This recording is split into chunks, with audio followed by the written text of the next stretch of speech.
അല്ല ഡിവൈഎഫ്ഐക്കാരനെ പറഞ്ഞത് പാർട്ടിക്ക് യാതൊരു തരത്തിലുള്ള പങ്കുമില്ല. പാർട്ടി എന്തിനാണ് ബോംബുണ്ടാക്കേണ്ടത്? പാർട്ടിക്ക് ബോംബുണ്ടാക്കേണ്ട ഒരു കാര്യമില്ല. പാർട്ടി ആക്രമിക്കില്ല എന്ന നിലപാട് സ്വീകരിച്ചതാണ്. ഇങ്ങോട്ട് ആക്രമിക്കപ്പെടുകയും ഞങ്ങൾ സഹാക്കളെ കൊല്ലുകയും ചെയ്തിട്ടും ഞങ്ങൾ അതിനെതിരായിട്ടുള്ള ഒരു നിലപാട് സ്വീകരിച്ചിട്ടില്ല. പിന്നെ ഞങ്ങൾ ബോംബുണ്ടാക്കേണ്ട വല്ല കാര്യമുണ്ടോ? ബോംബില്ല. പിന്നെ സംഘർഷം ഉണ്ടാക്കാൻ വേണ്ടിയുള്ള ശ്രമം നടന്നുകൊണ്ടിരിക്കുന്നു എന്നുള്ളതാണ് ലീഗ് കേന്ദ്രത്തിൽ ബോംബ് പൊട്ടുന്നതിൻ്റെ ഭാഗമായിട്ടുള്ള കാര്യം ഇപ്പോൾ വന്നുകൊണ്ടിരിക്കുന്നത്. അത് വളരെ ഗൗരവവും പരിശോധിക്കേണ്ടതാണ്. ഞങ്ങൾക്ക് പോഷൊന്നും കണ്ടുന്നില്ല. അതറിയില്ല, ഇതുവരെ മനസ്സിലില്ലേ? ആ ഡിവൈഎഫ്ഐക്കാണ് ചോദിക്കുന്നത്. അതോടല്ല നിങ്ങൾ ചോദിക്കേണ്ടത്. ഞങ്ങൾക്കത് യാതൊന്നും പറയാനില്ല. CPM-ന് ബോംബുണ്ടാക്കിയോ ബോംബ് ഉപയോഗിച്ചുകൊണ്ടുള്ള എന്തെങ്കിലും കാര്യം നിർവഹിക്കാനോ ഇല്ല. അത് ഞങ്ങൾ ഇത്രയും കാര്യം പറഞ്ഞുള്ളതാണ്. 27 ആളുടെ നമ്മുടെ സഹാക്കളെ ലിസ്റ്റ് ചെയ്യാൻ കൃത്യമായിട്ട് പത്രസമ്മേളനത്തിൽ എറണാകുളത്ത് കൊടുത്തതാണ്. ആ 27 സഹാക്കളെ കൊന്നിട്ടും ഞങ്ങളതിന് മറുപടിയായിട്ടുള്ള ഒരു നിലപാട് സ്വീകരിച്ചിട്ടില്ല. ജനങ്ങളെ അണിനിരത്തുക എന്നുള്ളതാണ് ഞങ്ങളുടെ പരിപാടി. പാർട്ടിക്ക് ആരും ബന്ധമില്ല, ഞാൻ പറഞ്ഞു കഴിഞ്ഞില്ല. പിന്നെ അതിനോട് പറഞ്ഞുകൊണ്ടിരിക്കുന്നത് അത് ഡിവൈഎഫ്ഐ വന്നുകൊണ്ട് ഡിവൈഎഫ്ഐക്കാരോട് ചോദിക്കുക. അവർ ആവശ്യമായ നിലപാട് സ്വീകരിക്കും. അവർ പറയുന്നുണ്ട്. സനോജനെ പറഞ്ഞിട്ടുണ്ട് ഇതിനെ സംബന്ധിച്ച്. ഞങ്ങൾക്ക് അങ്ങനത്തെ ഒരു പോഷക സംഘടനയില്ല. യുവജന സംഘടന എന്ന് പറയുന്നത് യുവജന സംഘടന ഞങ്ങൾ പ്രവർത്തിക്കുന്നുണ്ടെന്നുള്ളത് ശരിയാണ്. ഞങ്ങൾക്ക് പോഷക സംഘടനയായിട്ടൊരു സംഘടനയില്ല. അതിൽ കോൺഗ്രസിനൊക്കെ ഉള്ളൂ. യൂത്ത് കോൺഗ്രസ്സൊക്കെ അവരെ പോഷക സംഘടന. സുരേന്ദ്രൻ്റെ ഒരു ആഗ്രഹം ഇങ്ങനെ ഇന്ത്യയിലെ പുരാണ സംവിധാനങ്ങളുടെ ഭാഗമായിട്ടുള്ള പേര് നൽകാനും ചരിത്രപരമായ പേരുകൾ ഒഴിവാക്കാനുമുള്ള ശ്രമമാണ് നടന്നുകൊണ്ടിരിക്കുന്നത്. അത് ഫാസിസത്തിൻ്റെ ഭാഗമായിട്ടുള്ളൊരു കാര്യമാണ്. ഫാസിസം വരുമ്പോഴേ ചിലപ്പോൾ വരും.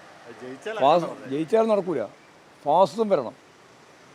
അല്ലാണ്ട് വെറുതെ ജയിച്ചു എന്നുള്ളതൊന്നും നടക്കാൻ പോകുന്നില്ല. നടക്കാത്ത കാര്യം ഇങ്ങനെ വിശദീകരിച്ചുകൊണ്ടിരിക്കുകയാണ്. കേരളത്തിൽ ഇതൊന്നും വിലപ്പോവില്ല. ഈ നന്ദകുമാറിനെ മുഖവിലക്ക് വിശ്വസിക്കാൻ പറ്റുന്ന ഒരാളല്ല. പക്ഷേ നന്ദകുമാറിനെ പോലുള്ള ഒരാൾ പറയുന്നത് മുഴുവൻ തള്ളിക്കളയാൻ പറ്റില്ല. അതുകൊണ്ട് ഇത് സംബന്ധിച്ച് ആവശ്യമായ പരിശോധന നടക്കണം. രാജ്യരക്ഷയുമായിട്ട് ബന്ധപ്പെട്ട ചില രഹസ്യങ്ങൾ ഉൾപ്പെടെ ചോർത്തി കൊടുക്കുന്നതിന് വേണ്ടിയുള്ള ബോധപൂർവമായ പ്രവർത്തനം നടന്നു എന്നുൾപ്പെടെയുള്ള കാര്യങ്ങളാണ് വന്നിട്ടുള്ളത്. വന്ന കാര്യം വെച്ചുകൊണ്ട് വളരെ ഗൗരവപൂർണ്ണമായ പരിശോധന നടക്കേണ്ടതാണ് എൻ്റെ അഭിപ്രായം.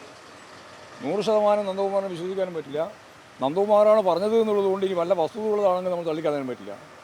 അതുകൊണ്ട് ഇത് രണ്ടും വെച്ചുകൊണ്ട് വളരെ ഫലപ്രദമായൊരു അന്വേഷണം നടത്തുകയാണ് വേണ്ടത്. നടത്തണം. സ്ഥാനപൂരിത് മാത്രമല്ല, ഇത് കേന്ദ്രത്തിൻ്റെയും കൂടി ഭാഗമല്ലേ. എല്ലാവരും അന്വേഷിക്കട്ടെ. ഏജൻസിയുടെ യാതൊരു ക്ഷാമവുമില്ല അന്വേഷിക്കട്ടെ. നിങ്ങൾക്ക് ഏതാവേണ്ട വെച്ചാൽ ചേർക്കാം. നിങ്ങൾ ആഗ്രഹിക്കുന്ന ഏജൻസിയാണോ ആ ഏജൻസിനെ നിങ്ങൾക്ക് ഉൾപ്പെടുത്താം. ഞാൻ ഏത് ഏജൻസി ആയാലും വളരെ ശക്തിയായിട്ട് അന്വേഷിക്കണം എന്നാണ് പറയുന്നത്. പാർട്ടി സംസ്ഥാന കമ്മിറ്റിക്ക് യാതൊരു ബാധ്യതയില്ല. ഞാൻ പറഞ്ഞല്ലോ, ഉറപ്പിച്ചായി പറഞ്ഞല്ലോ. അത് പാർട്ടിക്ക് യാതൊരു ബന്ധവുമില്ല. പാർട്ടിക്ക് അങ്ങനെ ഒരു ബോംബ് ഉണ്ടാക്കേണ്ട കാര്യമില്ല. ഞങ്ങൾ ഉണ്ടാക്കിയിട്ടില്ല, ഇനി ഉണ്ടാക്കാൻ പോകുന്നില്ല. പോരെ. അത് ഞാൻ പറഞ്ഞല്ലോ, സന്നദ്ധ പ്രവർത്തകർ അതുണ്ടാവും സ്വാഭാവികമായിട്ട്. ഇത് ഓടിക്കൂടുമല്ലോ ആളുകൾ.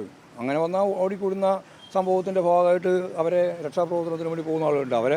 അവരെയൊക്കെയാണ് പ്രതി കേൾക്കുന്നതെന്ന് പറയുന്നത്. ഞങ്ങളെ സംബന്ധിച്ചിടത്തോളം അത് പോലീസ് അന്വേഷിക്കട്ടെ എന്ന്. അന്വേഷിച്ച് പോലീസിന് മനസ്സിലാവുന്നതനുസരിച്ച് കാര്യങ്ങൾ കൈകാര്യം ചെയ്ത് പോട്ടെ.